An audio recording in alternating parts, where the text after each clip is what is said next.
I'm laughing at Connor there because he's after plugging his own Disney Channel. Number one.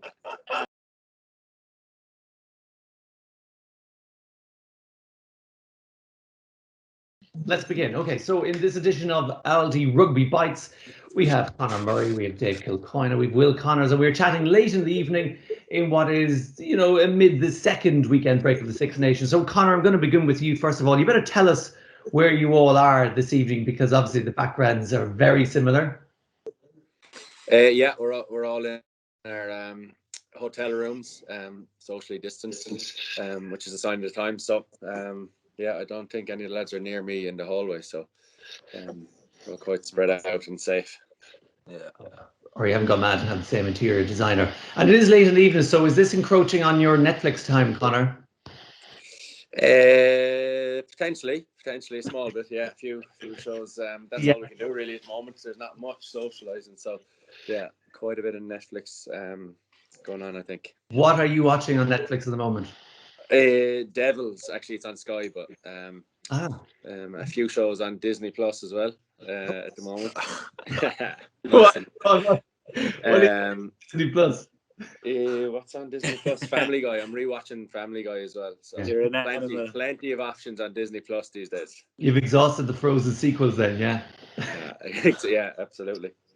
Okay. And by the way, are you out of hamstring rehab now at this stage and fighting fit and available, or what is the story? I'm very nearly, yeah. I trained a little bit with the team today, which was nice. Nice to get back in with the lads and have a bit of a run around. So we have another fairly big session tomorrow. So hopefully I can take part in that and get through it and be in contention. Please God.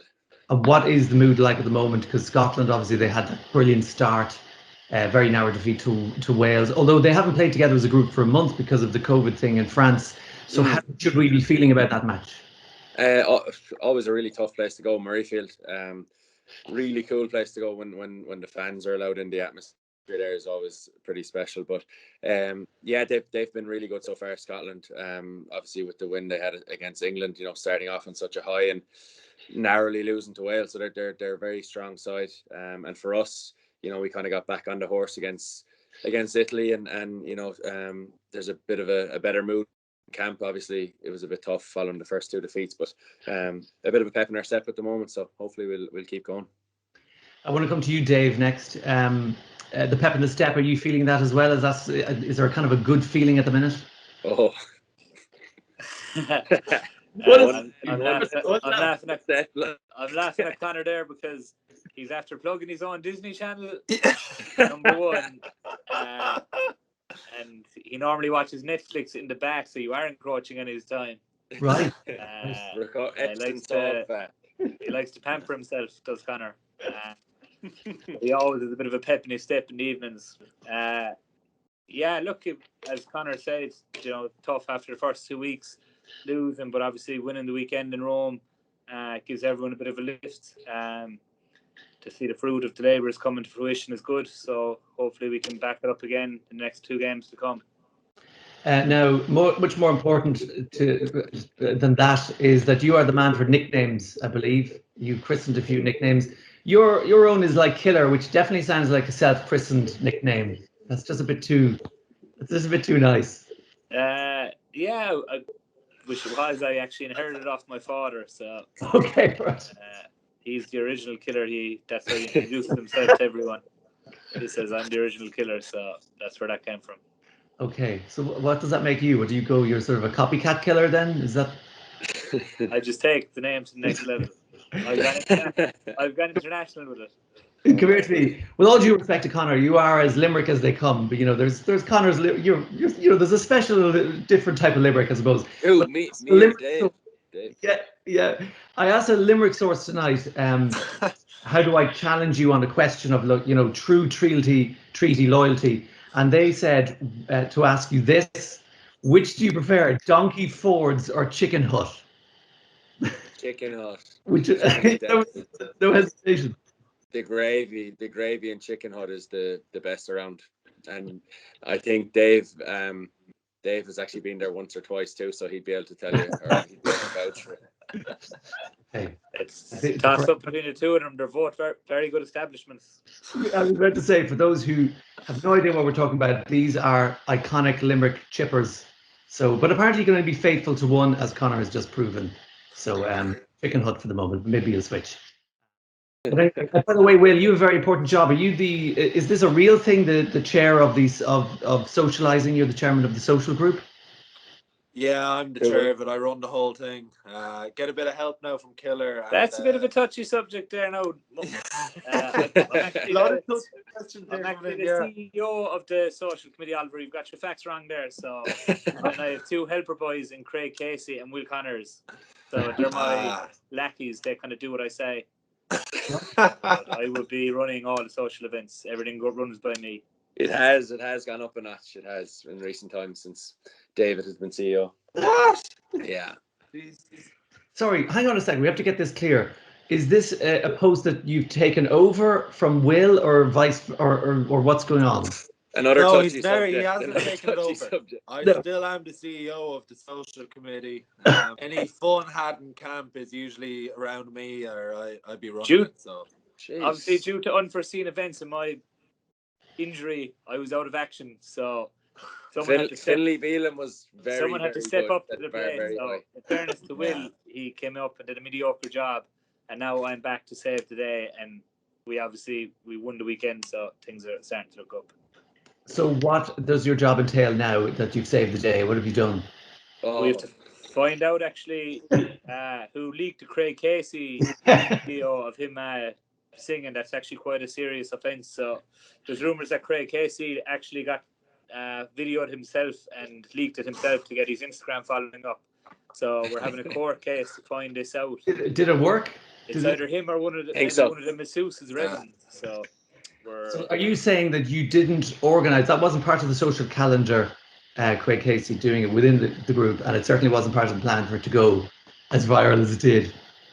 No, you'd like to keep all that thing in house, but obviously Craig fancies his social media presence, so they saw that to be very, very heavily investigated. So I'll come back to it with the findings. Serious charge. It's a serious charge, and we would like to say Potentially off the squad. We would like to say for the record that Mr. Casey has not admitted responsibility for that particular leak. But that you moved in with your girlfriend Joanna. So how is that going? Brilliant. Yeah, really good. Couldn't be better. We have a puppy and everything now, so we're all settled. Dave is actually in the puppy buying scheme at the moment too. So very interesting developments down his neck of the woods. What kind of puppy is it?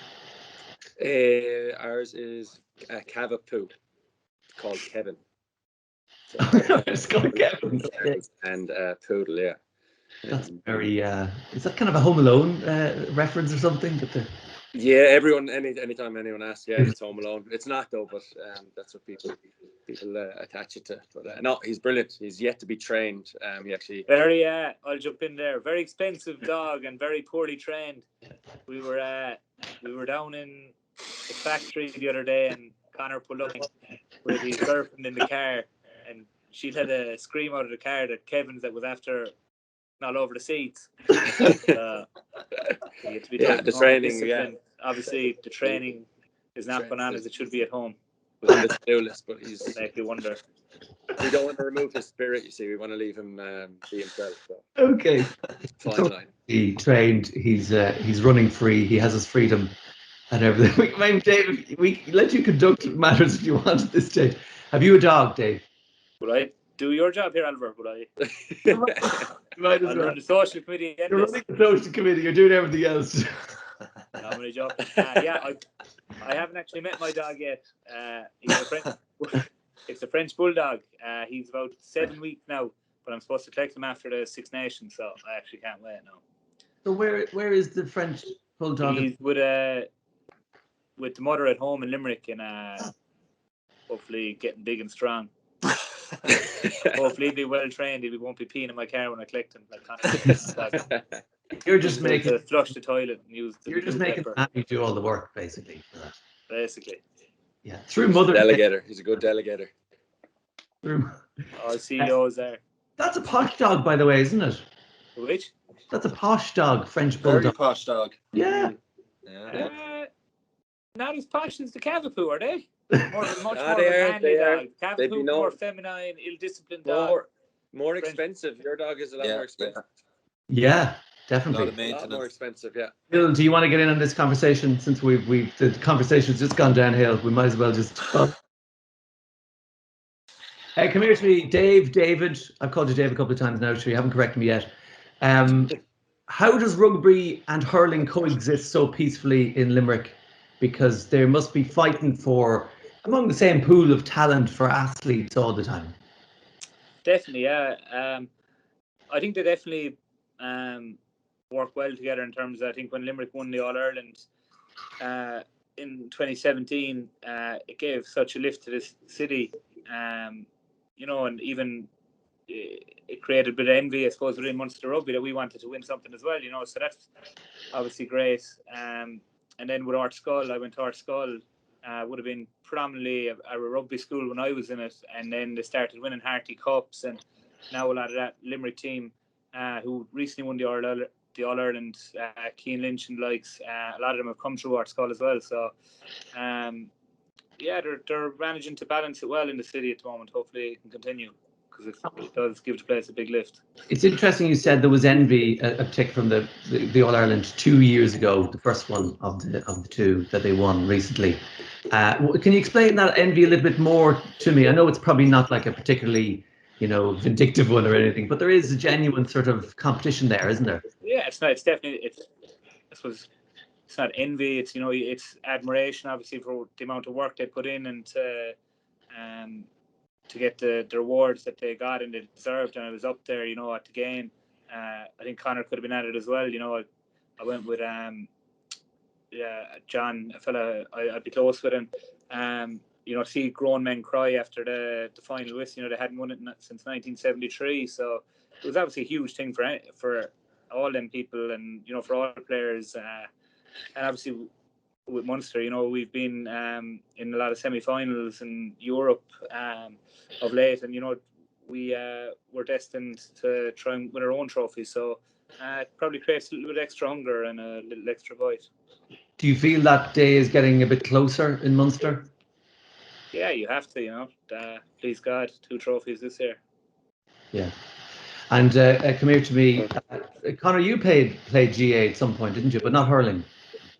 No, I played both. I played football in school, but I played hurling growing up in Patrickswell, which is a big hurling village. There's 3 of the lads now who are quite involved with Cian Lynch and Dermot Burns and Aaron Callan. So there's a few of the lads from there doing pretty well. So played the whole way up. And I went to school the far side of Limerick in Munchins, which was a bit more rugby orientated. But no, like Dave said, it's kind of all interconnected in Limerick. The sports, you know what I mean, and we were most definitely up in Croke Park a couple of years ago when they managed to win the All Ireland, and it created such a good buzz. And I can kind of understand where Dave is coming from. Dave likes to be the main man walking around town in Limerick on the weekends off, and there's a few hurling lads now that are kind of taking that spotlight off him. So not good for business. That's where Dave's hunger comes from. Rugby is designated the elite sport, and you can actually play, and that's a big privilege, isn't it? Yeah, I think we'd be very fortunate. The very first lockdown when we were all kind of training from home and stuff, it was difficult, and so I suppose when we're training now, we're actually getting to go into our clubs and stuff. We definitely have a bigger appreciation for people at home. It is tough, and I can only imagine it's not getting easier. So we're in a very fortunate position. I think that's why when we take the field every weekend, we try to make, I suppose, everyone at home proud, and I suppose really represent the country as a whole. Because I think at the moment we're going through a fairly difficult patch, and I know there's a lot of people watching. There's not that much going on at the moment, so trying to make everyone proud is probably the main thing for us. Does that also add hugely to the pressure for particularly the next 2 matches? Yeah, look, it's a pressure sport, and I suppose there is a little bit more added pressure with There obviously not too much going on at the moment, but you know that's something we all as a group thrive off, and you know it's a very passionate group, and I think again we're fortunate to be in this position, so we want to represent everyone as best we can. Okay, lads, thanks a million for that, and we look forward and we hope to see you out there and doing what you do. So thanks a million for it, and continued good wishes for the whole squad. Cheers, a million, Albert. Thanks a million. Thanks. For that. Slán. Cheers, guys. Bye-bye.